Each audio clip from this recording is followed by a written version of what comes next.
Hello and welcome back to Arena Draft number 11 here with Mike. We are in the July ladder. This is another Modern Horizons 3 draft. The whole of the July ladder is going to be Modern Horizons 3. I like this format a lot, even if I'm struggling a little bit this season in Platinum.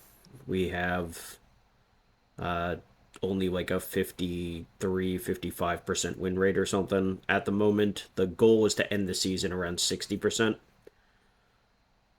And again, top 1,000 Mythic is the goal. We want our play points or whatever they're called, qualifier points. I don't know. The things you get for finishing top 1,000.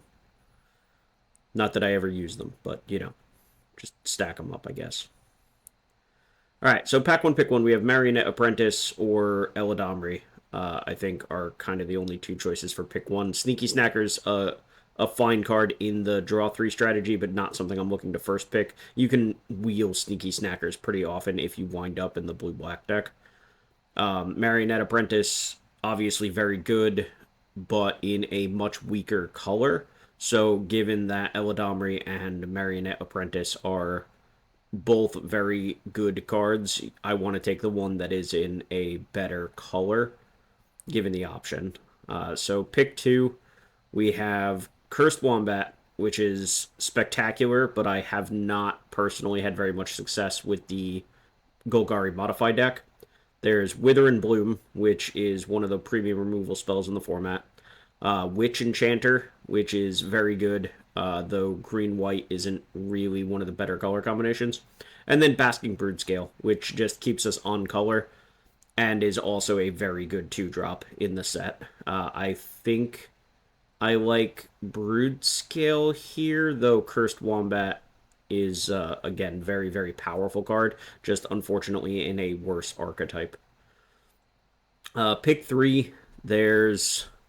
The only green card in the pack is the Nyxborn Hydra, and the next best card is probably the Glasswing Grace, so Nyxborn Hydra makes sense. Another pack where the only green card is here. Noid Altasaur is a good card, though, so we're not upset to pick that up. We are passing the second Witch Enchanter there, worth noting. So the modal dual-faced cards always tend to be better than what the card suggests. Basically you get the option for a spell that costs one more mana than it quote-unquote should cost. We have Reclamation Sage is a 3-mana card, Lauren of the Third Path is a 3-mana card, and they both blow up artifacts and enchantments. Witch Enchanter is a 4-mana card, but it's a land on the backside, so you're getting that extra utility. No green cards in this pack. The white cards are pretty medium. I think we just take the modal dual-faced card here, so we grab the Bogart Trawler. There's a non-zero chance we wheel the Wombat, though I wouldn't really bank on it. That card is generally speaking too high power to go all the way around the table without somebody scooping it up, but it's not impossible.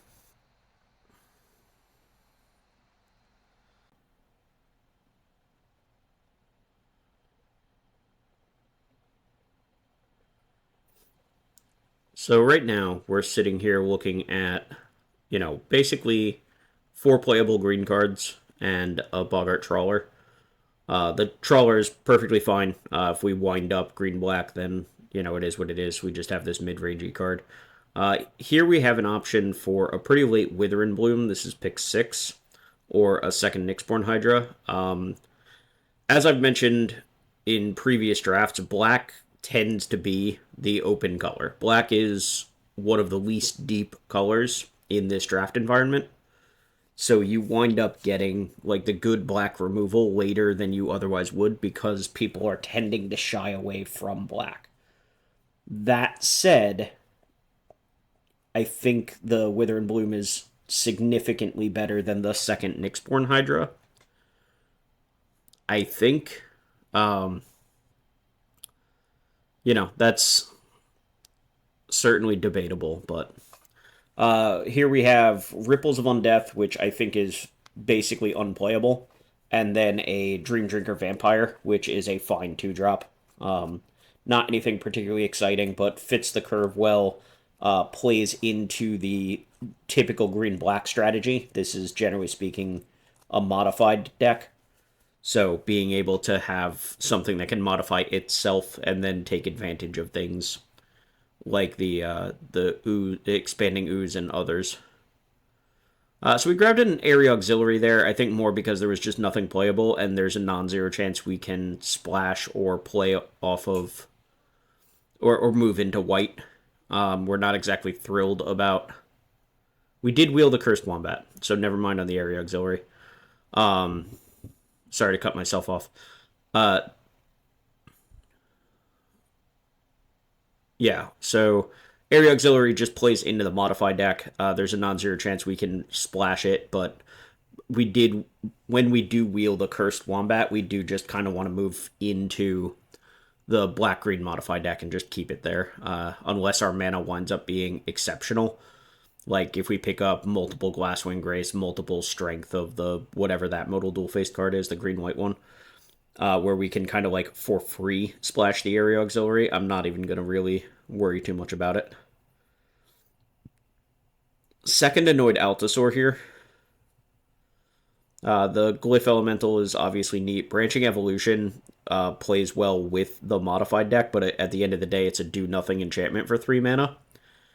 And I'm not particularly interested in it. So here we have Annoyed Altasaur, and then what? The Colossal Dreadmask is fine. This is the kind of deck where you could play the Lion Number, but I'm not exactly looking to. Another Wither and Bloom here. Happy to take that. One of the things that you have to make sure you can do in the modified deck is make sure that your creatures can actually get in for damage. And having the Wither and Blooms to win combats is very, very important in these decks. Cursed Marauder here. Good creature. Better if you can kind of use it more, I guess, where you have if you have like Essence Reliquaries or ways to get things back from the graveyard. Those are the kind of things that you want to be doing, but regardless. So we have Wither and Bloom number 3 or Basking Brood Scale number 2. I think this is close. I personally like having the removal. Also, we're not really an Eldrazi deck, so like I'm less excited about the Basking Brood Scale, but it is another creature with Adapt, so it does move into the modified plan. Titan's Vanguard going around pick 5 and us not really having a way to take advantage of it because we just don't have the Eldrazi spawn or anything is really disappointing. The only Eldrazi in our deck right now is the 1 Basking Brood Scale. There's nothing else like playable in this pack that we want, so like we're gonna grab this Titan's Vanguard and we'll see what happens. Like there's a path of annihilation. Yeah, I don't know what's going on this pack where these green Eldrazi cards are coming around, but Titan's Vanguard into Path of Annihilation is certainly not what I would have expected picks 5 and 6. So this is do we stay on plan or do we kind of move into what might be the signs of something being open? In this case, we grab the path, but I'm not entirely convinced that this is correct. I think maybe we should have just taken the Expanding Ooze, kind of stayed on game. Like, here's an Expanding Ooze over the 4th Wither and Bloom, and for sure we take this Expanding Ooze, right? Yeah. But I don't know. The Titan's Vanguard and the Path of Annihilation, both incredibly powerful cards, but I don't know if it's a fluke. I don't know how they got around the table, like middle of the pack, but yeah, that's a something. We'll see if we can actually take advantage of it. So here we have the Branching Evolution came around, the Lion Number came around, and the Colossal Dreadmask came around. All expected. None of these cards are like particularly great pickups. For us, the Colossal Dread Mask just give us a little bit more top end. Again, the way we wind up closing out games is usually with overstated creatures. So, glad to have the Dread Mask come around.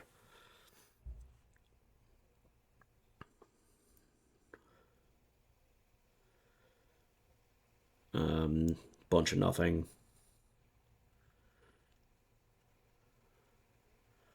Gravedig is, like, okay. I'm not looking to play Gravedig, but it's certainly a possibility.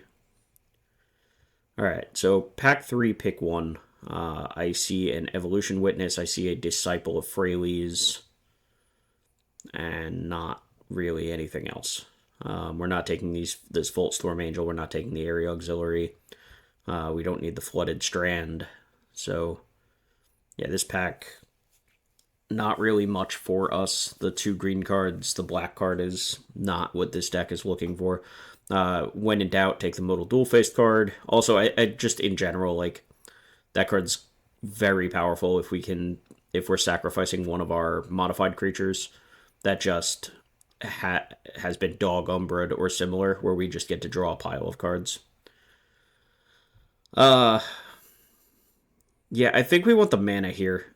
Just having the Priest of Titania, even if we don't have other elves, though in this case we do with the Eladamri, just having the extra mana, since we do have these 6 and 7 mana cards in our deck, being able to jump the curve to them, I think ultimately is going to matter. This is Breathe Your Last over a Cursed Marauder, which I think is pretty just generally correct.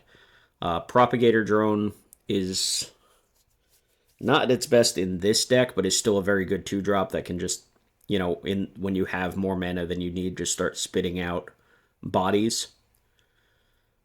I gotta be honest, I don't think we need the 3rd Annoyed Altasaur, so I think this is between Glasswing Grace and Expanding Ooze number 2.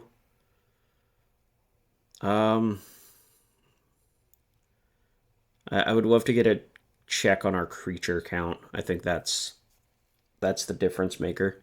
But we took the Expanding Ooze, which is fine. That card is very good in this deck. Strength of the Harvest. I had mentioned that earlier as one of the Modal Dual-Faced cards if we wanted to splash white. In general, just having another Modal Dual-Faced card is fine. Perfectly content to have that.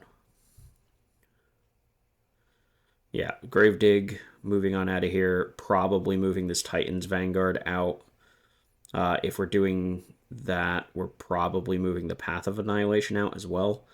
So here we're doing a quick artifact count. I really, really like Refurbished Familiar, but if we have no artifacts on 1, 2, or 3, then we're not really interested in taking it, so I'd rather just have the Accursed Marauder here. If Refurbished Familiar actually costs 4 mana, then I don't think the card is good. But when you can be casting it for, 1, 2, or even 3 mana, then I think that card is spectacular. Personally, I really like Refurbished Familiar. But the fact that it is somewhat conditional means you do have to be aware of the rest of your draft. So just grab the uncommon for gem purposes, I guess. We're not playing anything in that pack. We're at 27 cards here, so we have to cut some. Probably cutting the Titan's Vanguard. I think we're cutting the Path of Annihilation, if I'm being honest. Like, the card gives me a bunch of mana, but that's kind of it. We're not really... I mean, I guess it sometimes gains us life, because we have the 2 Annoyed Altasaurs. That's it, right? It's just those 2. Yeah, the path just isn't what this deck is trying to do. This puts us at 25. Here's another Accursed Marauder. 4 Accursed Marauders. Let's go. We could also play the Eviscerator's Insight if we want to. Yeah. Give me the dude that kills things, I guess. Another off-color landscape. I don't think we've really seen on-color landscapes here. Or at least I don't recall seeing very many of them. So our mana is going to be less than perfect. But I think like this deck looks okay. 26, we probably want to cut like one more card. Alright, so let's see. So Draftsmith wants us to cut the Hungertide Rises, the Trickster Elk, and the Priest of Titania. And then 2 lands, because we have 3 modal dual-faced cards. And it wants us to bring in Gravedigg, Path of Annihilation. And that's it. Gotcha. I don't really think I agree with that. You could talk me into the Gravedigg, but I don't think that's what we want. I don't want this path, and I do want this priest. Again, generally speaking, I don't really care about Priest of Titania, but I think we just want the mana acceleration. We're going to be playing a 18 land, including the modal dual-faced cards deck, and having the priest just to make sure that we're hitting our mana makes sense. The Eladamri, or I'm sorry, not the Eladamri, the Hungertide Rises is a way for us to go tutor our Eladamri. It's also a pseudo removal spell because we can sacrifice the insects to go find an accursed marauder, depending on what the board looks like. I think I'd rather have, and we can also find cursed wombat and be pretty happy about that. So I think we have like 3 reasonable hits for the Hungertide Rises. This refurbished familiar I mentioned, we have no other artifacts. I actually think I'd rather have the refurbished familiar gone. And then we have to choose between the Trickster Elk or the Gravedigg. As kind of the last 2, we have 18 creatures. So 18 creatures, 4 of them are Cursed Marauder. So that's almost like 14 creatures, which is still fine. We have 3 Wither and Blooms. We have 1 Breathe Your Last. So like we're pretty okay on removal. And yeah, I think there at the end I just swapped the Trickster Elk out for the Gravedigg. So, all right, here we go. We have a decent, not great black-green deck. Let's see if it can, break my curse of not particularly good results with black-green. We have had some okay ones, but we've never done like much better than 50-50, unfortunately. So we don't need black mana right away, so we're going to lead on these forests, get the Priest of Titania down. If we do need the black mana, we have the Boggart Trawler that we can put down. But if we draw the swamp naturally, we'd rather have the like castable card. That's fine. Again, we still have castable cards here, and if we draw the swamp, we just want to play the swamp. So for now, we'll just keep using our green mana. Expanding Ooze, we're going to murder the crap out of that. So we are going to take 3 from the Boggart Trawler so that we can Wither and Bloom that. Yep, pay 3 life. We can also Accursed Marauder it. I think it's pretty safe to use the Wither and Bloom. In any case, like using the removal spell that's the most conditional is a lot of the times the correct way to do that. So the Accursed Marauder being sorcery speed and sorcery speed and whatever. I think right now we're about to figure out why I should have used the Wither and Bloom on the on the Expanding Ooze, because now we have this 3/4 with Menace that we can't kill with the Wither and Bloom. And that's very unfortunate. So, opponent is attacking. We can't block it, has Menace. It's also about to get bigger. One thing we can potentially do, if our opponent has a follow-up creature that dies to Wither and Bloom, we can we can kill off whatever their follow-up is, and then Hunger Tide Rises to go get an Accursed Marauder to clear the board. I don't know if that's how this is going to play out, but it is a possibility. Fetid Gargantua. That also doesn't die to Wither and Bloom. So, yeah, this is a bit awkward. We're sitting here holding all three of our Wither and Blooms, and kind of wish we had used it on the Expanding Ooze so that the Accursed Marauder could have cleared the Sentry, but... so we are going to find Eladamri here, I guess. I think we might have been better off trying to find, or not trying, but finding another Accursed Marauder and just shrinking down this board. Forest on top of our deck, not the best for us.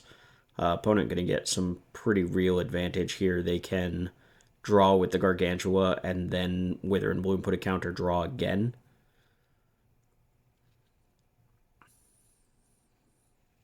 If they want to. That leaves them with 1 mana open. Yeah, adapt 2. Draw cards. And then depending on what they drew, they can decide whether they want to draw more or maybe potentially have a removal spell for the Eladamri or Wombat. Yeah, so I think that the mistake was made when we played the Accursed Marauder over the Wither and Bloom to kill the Expanding Ooze. This game plays out radically differently if we Wither and Bloom the Ooze, Marauder down the Sentry, and then we can potentially use the Hunger Tide Rises to Marauder again, which clears the Gargantua before it draws us cards. So we would have been able to deny our opponent 1, 2, 3, 4 draws, 2 loots with the Sentry, and 2 cards with the Fetid Gargantua, and all of that just because of the removal spell we chose to cast on turn 4. So kind of crazy how a game can spiral from one small decision, but as you all can see, like, these Wither and Blooms are trapped in my hand doing not much. So we're going to cast this Marauder. It's going to kill an Expanding Ooze instead of the cards that are actually damaging to us. And yeah, we're just very dead. So yeah, that one small decision, and we're just very, very dead because of it. Crazy.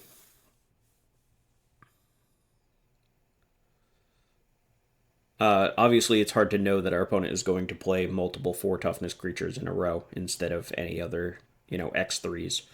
But regardless of that, the Accursed Marauder is very good at killing very large things, and if we can keep the board clear with the Wither and Blooms, then the Accursed Marauder gets time to do its job and take out a bigger threat. So let's see how we play this game. Metastatic Evangel in play. And this time we use the Wither and Bloom. So, seems like we took the hint from last game. Second Evangel. So do we want to... What do we want to do here? We don't have the 4th land, which is a problem. Do we want to commit to our own board, or do we want to just keep our opponent's board clear?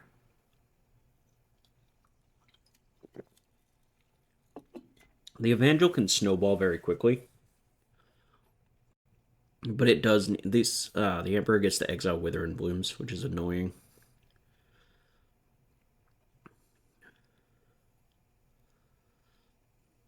Yeah, unfortunately we're not developing our own board. We're answering everything our opponent is doing, and we do have a lot of cards in hand, but we're not getting the opportunity to, like, put any of our own stuff in play. We're just reacting to our opponent. Okay, the second land is pretty important because it lets us double spell here. So I think we want to go, like, Priest Propagator Drone, maybe? Alright, or we just Brood Scale plus Adapt. It's fine.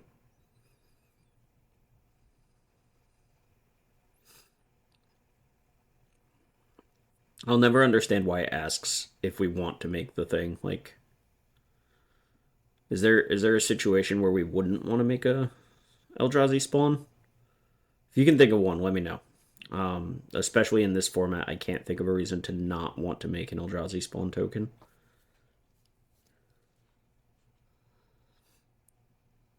But, alright. So, a Cursed Marauder clears our Brood Scale, but at least we got our Deuter out of it. And we do still, we have follow-ups now at least. So we take 2. This is the first time either player is getting to attack. So I think this turn, we, assuming we don't draw land again, it's Propagator Drone plus Priest of Titania, which will, I guess, evolve our Scion to be a 1/2. I don't think that matters, but we can attack with it.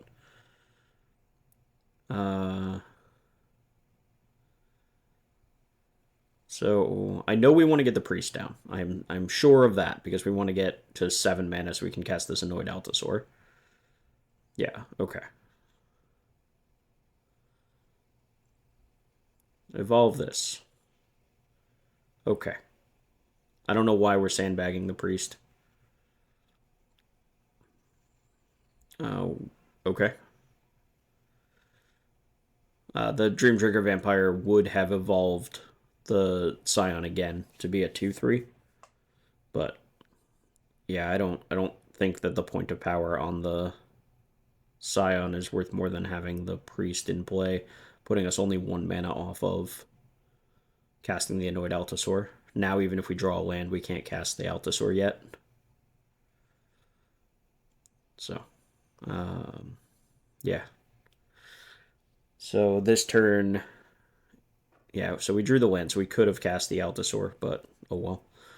Alright, so adapt, attack for 3, get some of our life back. We're taking 3 on the crackback. We're taking 6 on the crackback, but we get to Altasaur next turn, assuming our opponent doesn't mess with our board. 3rd Metastatic Evangel. That's kind of crazy. Wither and Bloom put a counter on the area auxiliary. Now every creature our opponent plays is worth 2 +1/+1 counters on top of everything else. That's scary.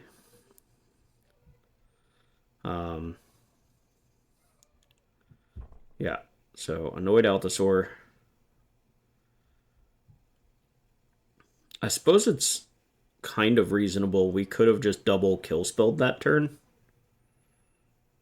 No, we couldn't. We only have 2 black, right? So never mind. We would have had to choose between kill spells. So yeah, just get the Annoyed Altasaur down.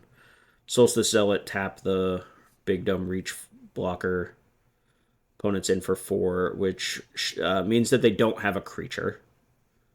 If they had a creature, they certainly cast it right there. Yeah. I like Marauder here. Let's just let them make a decision. Do they want to lose do they want to lose their offense and their auxiliary, their defense and their zealot, or the thing that scares me the most, which is the Metastatic Evangel? Okay. Was not necessarily expecting to get that adapt off. Okay. Opponent does have a kill spell, so we have no particularly good attacks here. We can attack with the Altasaur, but that potentially lets opponents set up a bigger attack next turn. Okay. So now our opponent still has the Solstice Zealot up. They're just chunking in for 4, though. We can kind of race just a hit for 4. Do they let me attack again? We also have this Breathe Your Last, so we can just kill the flyer.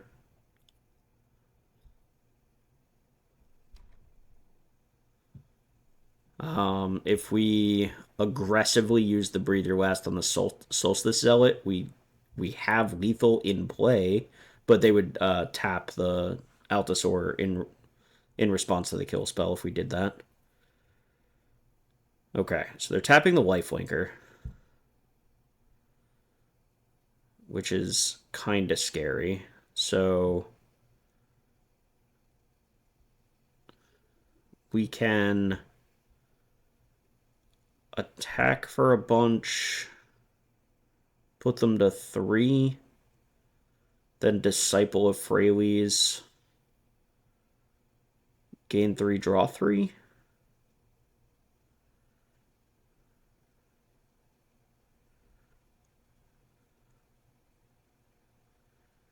Okay. We can also, if we really want to go big and make sure we don't die, sacrifice the Altasaur. Yeah. Just have a fully stocked hand. We had at least 1 kill spell already in hand. Sure.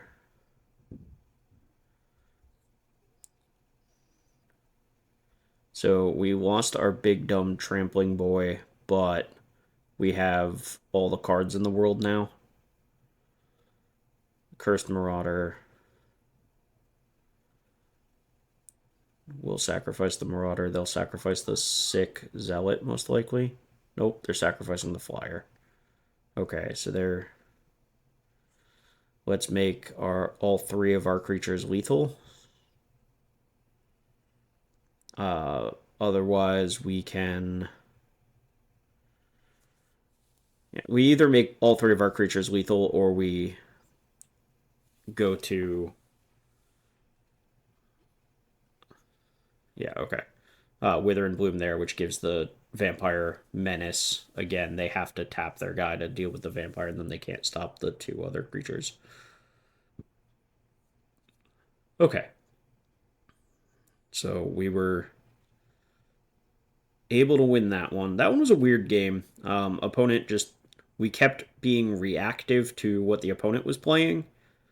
But eventually we kind of turned a corner and our opponent ran out of steam. I think that might have been more lucky than anything else. But so our only black source is the Bogart Trawler. So this is basically a 4-land hand. But being able to go Cursed Wombat on turn 2 on the play and then still have follow-ups, I think is pretty good. We can Priest instead. No, I think we want the Wombat here. Nightmare Wombat. More Metastatic Evangels. So many Metastatic Evangels. Yeah, so we can Nyxborn Hydra here, which is fine. We're casting it for X equals 1 and putting it on the Wombat, but the Wombat should trigger, I think. Yeah, okay. So we wind up with a 4/5 Wombat that still gets to adapt next turn. So the Nyxborn wasn't like the biggest thing here, but we could have also just played either the Strength or the Priest that turn and been pretty okay with it, but I think we wanted to be aggressive. Okay. That's, sure. Alright, well, we got the oops out of our opponent, so that's, it'd be like that sometimes. Opponent is dead next turn to the Strength if they don't do something relevant here. Static Prison is relevant.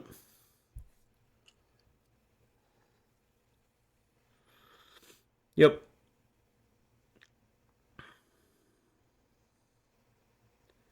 So if they have a creature, oh, yeah, not only do they have a creature, they have the creature, right? Like, oh boy. So we have no good blocks here. So opponent threw away a Signature Slam and still might win this game. That's embarrassing for me. Eladamri, Yep. See what's on top. And then probably priest. Okay. So we can stop the Ocelot Pride from attacking, which is fine. We cannot really do much about the Metastatic Evangel at the moment.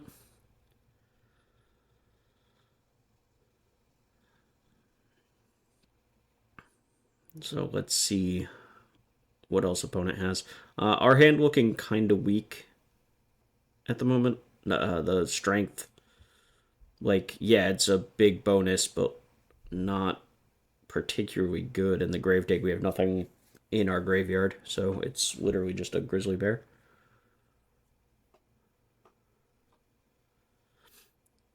We would obviously like our wombat back, given the opportunity, but with the Evangel, that Static Prison isn't likely to run out of steam anytime soon.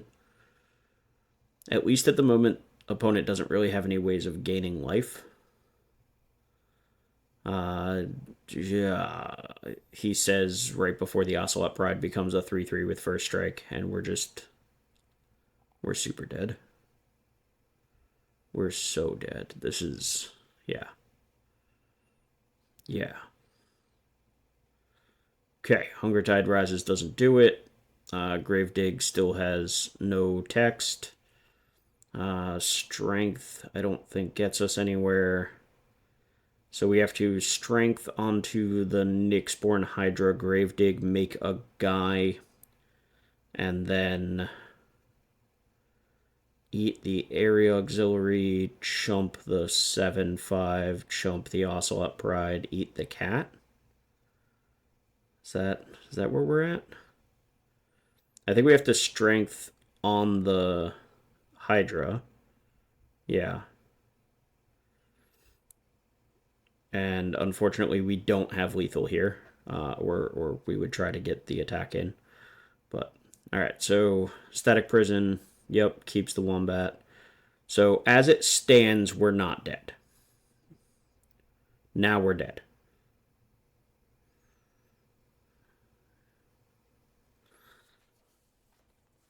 That was tough. Opponent threw away a signature slam and still ran us over easily. That's very disappointing.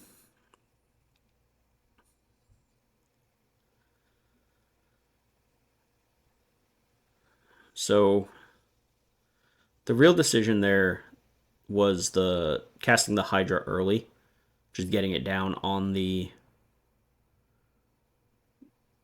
Wombat right away, and I don't think we needed to do that.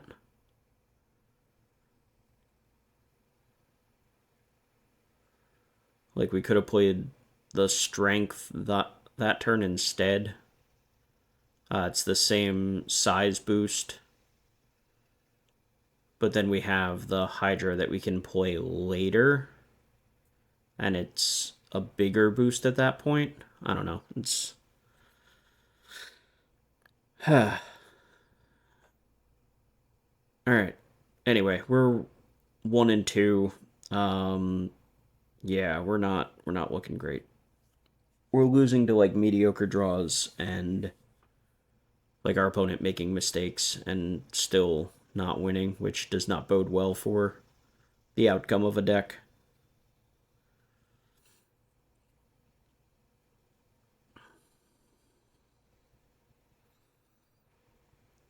Priest on 2, so we have some extra mana.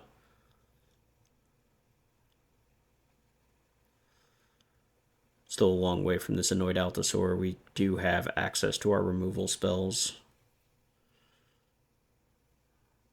Kill the priest. Yeah, is dead. I don't think I'm spending a Gravedigg on a priest this early.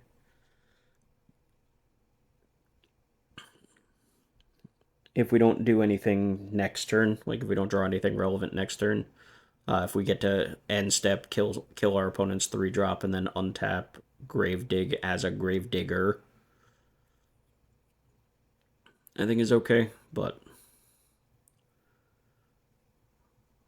nothing particularly exciting. Opponent on Esper, it seems. In my experience in this format, kind of the only reason to be Esper is Arna Kennerud. But we'll see.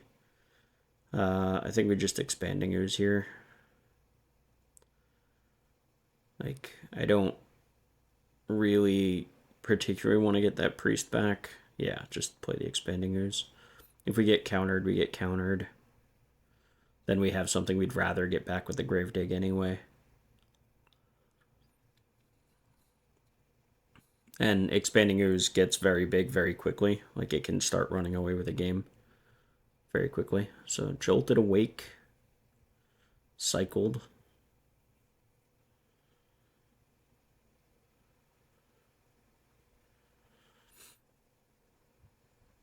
Jolted Awake is just a weird unearth, right? Like, they both have cycling, they're both 1 mana, they both get a 3-drop or less back.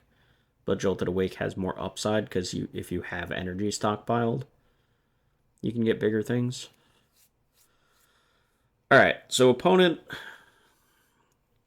did nothing and has a bunch of mana. I guess we just adapt here. Yeah. We attack. Razorgrass Ambush doesn't work. Dog Umbra certainly does. Oh well. Like, opponent had to have something there, right? Like, they passed the turn with all their mana. We didn't have any other plays anyway, and this still leaves Wither and Bloom up.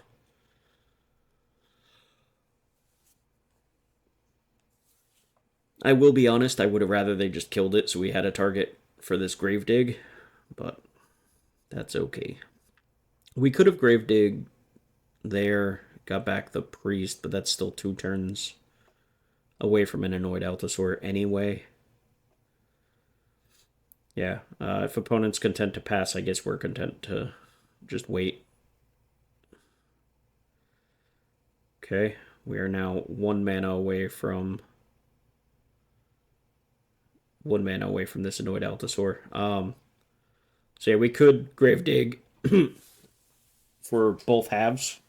Gravedigg with Kicker, get back the Priest, get a 2/2, play the Priest, and then next turn we have the mana for Annoyed Allosaur. But with opponent playing like this slowly, like just not doing anything, I don't know that it's necessary for us to do that. So yeah, we get to kill this, hope to draw land. Okay, second Allosaur is like a land, but, not.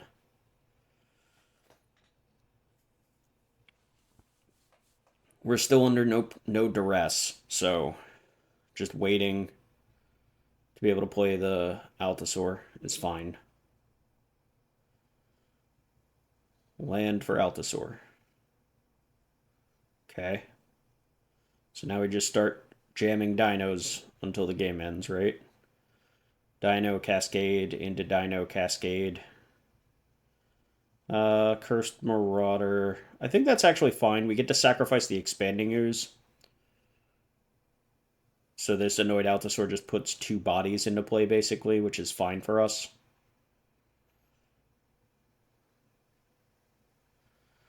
We don't get the removal part of the Marauder, obviously, but...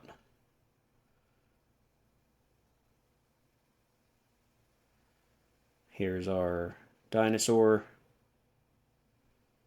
Your turn.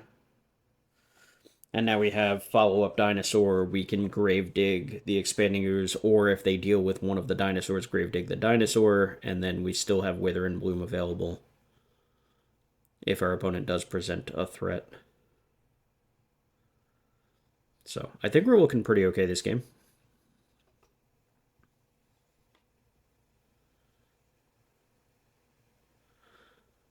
Opponent just timing out.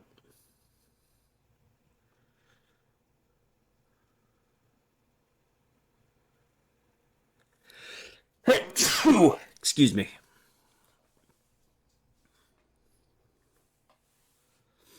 All right, we see their cards flickering. So like I don't know what they're doing over there. Maybe they're actually a bot. Who knows?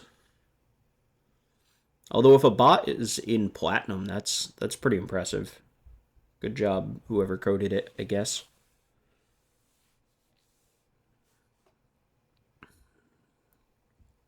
Could be connectivity issues from opponent. The whole hand keeps flashing.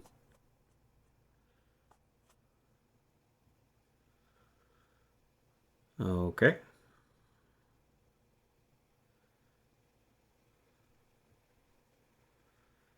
Anytime. Riveting content, folks.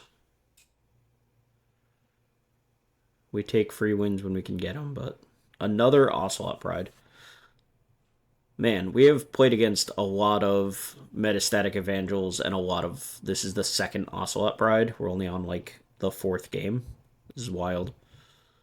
That is a 2-2 Ocelot Pride. You got it. I'm going to wither and bloom the crap out of that thing. Or we just Accursed Marauder. That's actually even better, I think. This way we're not targeting it. Indestructible, hexproof, none of that stops it.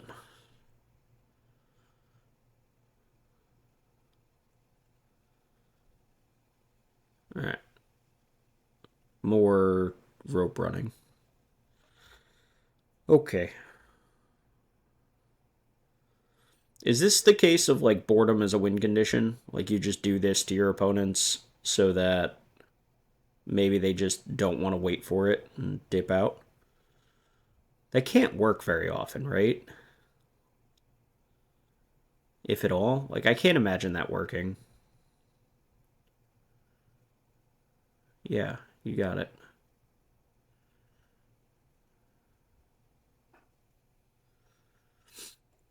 Okay. In for 8. Bonk, bonk.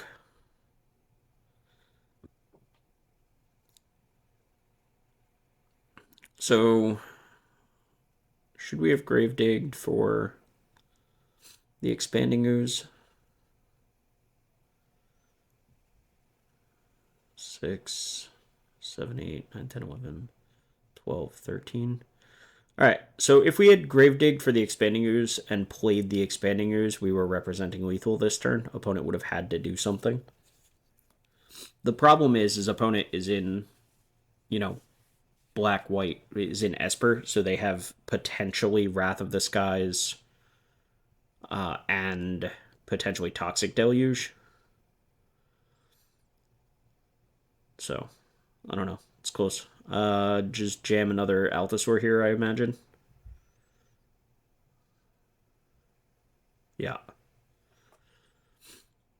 My luck, we hit the Nyxborn Hydra. Okay. Doesn't matter. Hooray!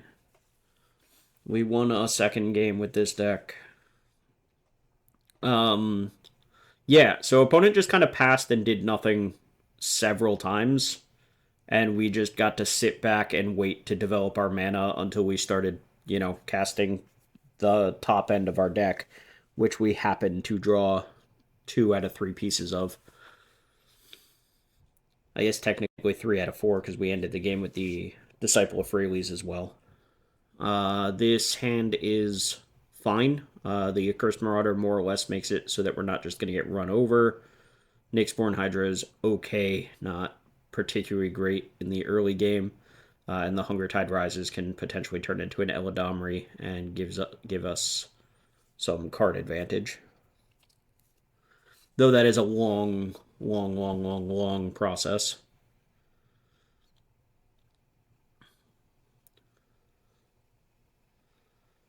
Sneaky Snacker. Cursed Wombat is an excellent draw for our turn 2 play. Cursed Marauder on a Sneaky Snacker is pretty whatever.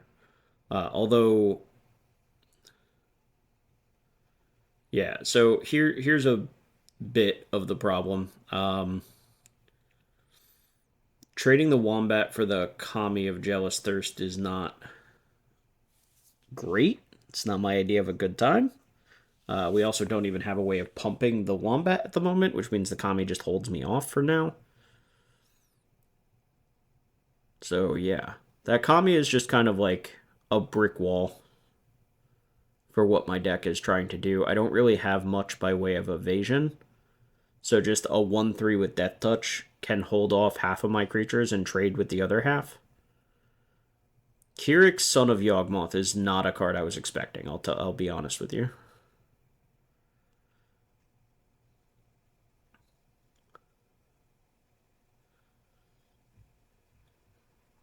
What do we... Oh. I guess we could have, like, Lethal Throwdown. We can pay 2 life for it. Yeah, okay.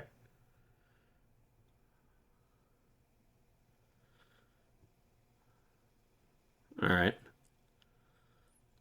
So... we're gonna play this Accursed Marauder. And they're gonna sacrifice the Kami. But they have a 3-3 Yogg at the moment. I think we just get back the Marauder here, right? We do have the Hunger Tide Rises that can potentially get back the Marauder, but I almost just want multiple Marauders to try to make sure that we can clear this Kyrix. Okay. I think we're being a little too,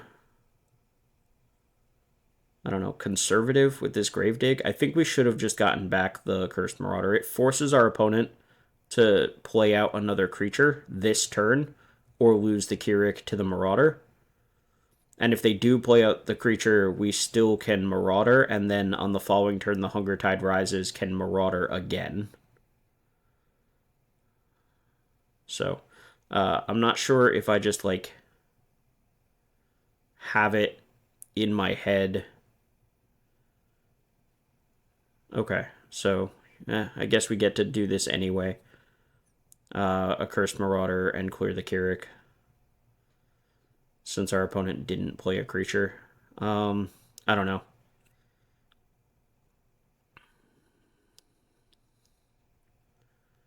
Okay. Aether Spike's not ideal for me. So we can... I don't know if I have it on my mind that this Hunger Tide Rises is functionally a removal spell, or if, like, I'm only thinking about it as if it's a second Eladamri.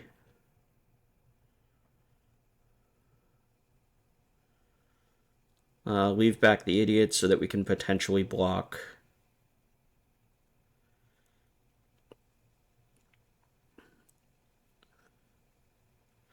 Yeah, I don't think Kyrix is necessarily particularly good in this format, but like if it goes unchecked, it does just do its job. It's a thing that's going to keep getting bigger and has lifelink.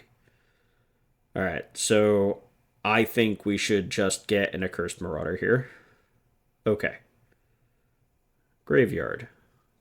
Marauder.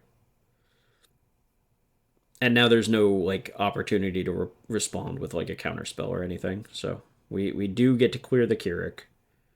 I think we can bestow this Hydra. Just X equals 4, bestow it on a bug and attack. Rather than do nothing with our mana this turn. And then next turn we have the land rolled up and we can play the Annoyed Altasaur. If our opponent has another counterspell, they have another counterspell. Like, that's just... It is what it is. And if they want to kill our guy, that's completely fine. We still get our Hydra. So. Alright. They have 2 cards, we have 2 cards. Our 2 cards are land 7-drop. Cursed Marauder of theirs to clear our Hydra. Okay. And now, here's a Dinosaur. And then a Cursed Marauder. That, yeah. Oh well. They draw some cards. Sneaky Snacker comes back. We have our 6/5 that can start attacking. There's a Wither and Bloom, which isn't bad.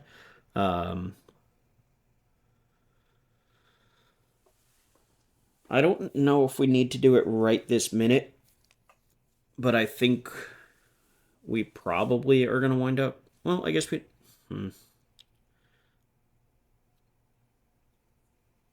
Boop, boop, boop. Bunch of highlighting. Sorry, I was trying to figure out if we should sacrifice the kill the sneaky snacker with the Withering Bloom just to prevent something like Eviscerator's Insight, but like they have the spawn so they can insight anyway. So I think just holding the Withering Bloom for now is fine. Take two, like the snacker's annoying, but we outrace it with the Altasaur. So there's the Eviscerator's Insight.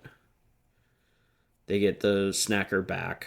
That's fine. Well, again, like they already had the Scion token or spawn token, so we couldn't have stopped that Eviscerator's Insight anyway. Mindless Conscription is scary. Like we know that they have that Eviscerator's Insight in their graveyard already, so like that did represent lethal. The Conscription plus the Snacker represented lethal by itself. Attack here. This is a 2-turn clock, so like opponent is going to have to do something about this. Propagator Drone, we have mana up to make a spawn token.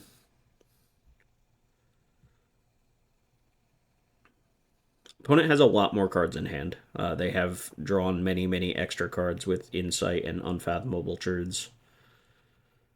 So we are certainly scared of what they might have, though they do kind of have to clear this Annoyed Altasaur. If all they do is try to draw cards with the Insight to amass with the Conscription, yeah, it's fine. We have this forest that we've been sandbagging.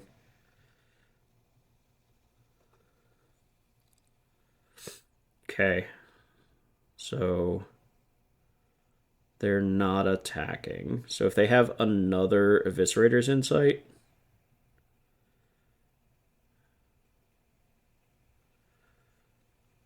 we should have made a token during our opponent's end step. We clicked through it. Propagator Drone should have made a token.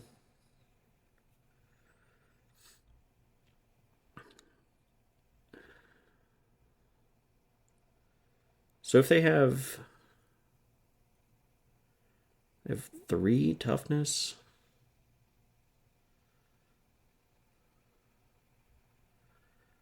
So this is lethal now. If all they have is their blocks. Which is unlikely, but okay. Jeez. Alright. Well, that's less than ideal. Again, we should have made a token with the Propagator Drone, so we've missed 2 tokens now. They can Eviscerator's Insight their token to amass 3, get back their Sneaky Snacker, and draw 2 more cards. They have another Sneaky Snacker.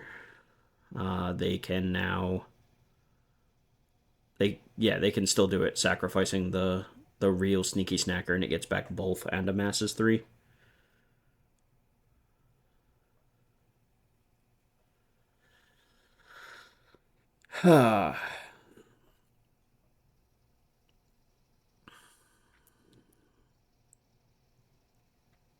The Consuming Corruption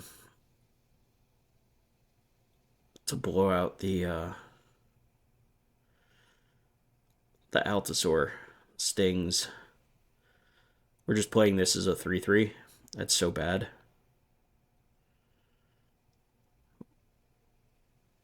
Yeah, good job, opponent, for stabilizing that one. I thought we were going to be able to close it out. Yeah, flying, dead. Ew. Ew.